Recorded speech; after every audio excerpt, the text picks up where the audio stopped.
Linguistic boundaries అని దాని మీద కూడా చాలామంది మాట్లాడుతారు. అంటే తెలుగు వాళ్ళకి ఎక్కువ అవకాశాలు రావట్లేదని కొంతమంది అంటుంటే, వేరే దగ్గర నుంచి ఇంపోర్ట్ చేసుకుంటున్నాను నటీనటులని కొంతమంది అంటున్నారు.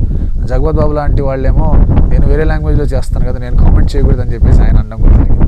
సో నిజంగా లింగ్విస్టిక్ బౌండరీస్ అనేది ఉండాలా ఒక రీజనల్ ఫిల్మ్కి? డెఫినెట్గా అయితే ఉండకూడదు. బట్ ఏంటంటే మనం ప్రిఫరెన్స్ ఇచ్చుకోవడంలో తప్పు లేదు. ఇవ్వాలంటే మన వాళ్ళు ఎంతవరకు కోఆపరేట్ చేస్తున్నారు. ఫర్ ఎగ్జాంపుల్ నేను మర్చిపోయి చాలామంది అడిగితే నేను అప్పుడెప్పుడో అంటున్నాను, ఇప్పుడు నాకు రోజు ఫోన్లు వస్తూ ఉంటాయి. ప్రతిఘటన సినిమాకి మొన్న 2014లో కూడా నేను కొత్త వాళ్ళ కోసం ప్రమోట్ పెట్టా, పబ్లిసిటీ దీనికోసం పేపర్లో యాడ్ చేశాను, టీవీలన్నింటిలో చెప్పాను, సోషల్ మీడియాలో పెట్టాను. అప్పుడు ఎవ్వరు రాలేదు. ఇప్పుడు రోజు ఫోన్ చేస్తారు, సార్ వేషాలు ఉన్నాయని అబ్బాయిలు అమ్మాయిలు కూడా ఫోన్ చేస్తారు. సినిమా రిలీజ్ అయిందనేది కూడా వాళ్ళకి తెలియదో మరి తెలుసుకోకుండా చేస్తారో ఏం చేస్తారో తెలియదు. రోజు ఫోన్ చేసి నన్ను అడుగుతూ ఉంటారు, వేషం ఉందా సార్, కాస్టింగ్ ఉందా సార్ అంటారు. ఏం కాస్టింగ్ రా బాబు, రిలీజ్ అయ్యి ఫ్లాప్ అయ్యి సినిమా సొమ్ము పోయి నేను అడుగుతుంటారు. అంటే మనకి ఒక రకమైన ఇంట్రెస్ట్ లేదు చాలామందికి.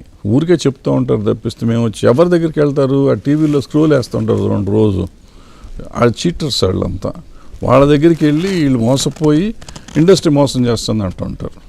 అది కాకుండా దీన్ని ఒక కంట్రోల్ చేసుకుంటే దాంట్లో నుంచి వీళ్ళకి అవకాశాలు వస్తాయి. ఇప్పుడు పూర్వకాలం సావిత్రి, ఇప్పుడు మన జయప్రద, శ్రీదేవి వీళ్ళు తెలుగు వాళ్ళే కదా, మాధవి వీళ్ళంతా తెలుగు వాళ్ళు. బాంబేనా వేయలేరు కదా వెళ్ళినంతకాలం. మరి వీళ్ళు అక్కడికి ఎట్ట వెళ్ళారు అంటే వస్తూ ఉంటే అవకాశం వస్తూ ఉంటే వెళ్తూ ఉంటారు.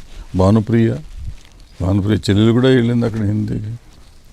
సో మన రోజా అన్ని భాషల్లోనూ తెలుగు, తమిళ్, కన్నడ అన్నిట్లో పెద్ద హీరోయిన్. సో వీళ్ళందరూకి మనకు రమ్యకృష్ణ అట్లాగే చేసింది. మనం చేయాలి, రావాలి. వాళ్ళు రావటం అనేది ఈ మధ్య రావట్లేదు.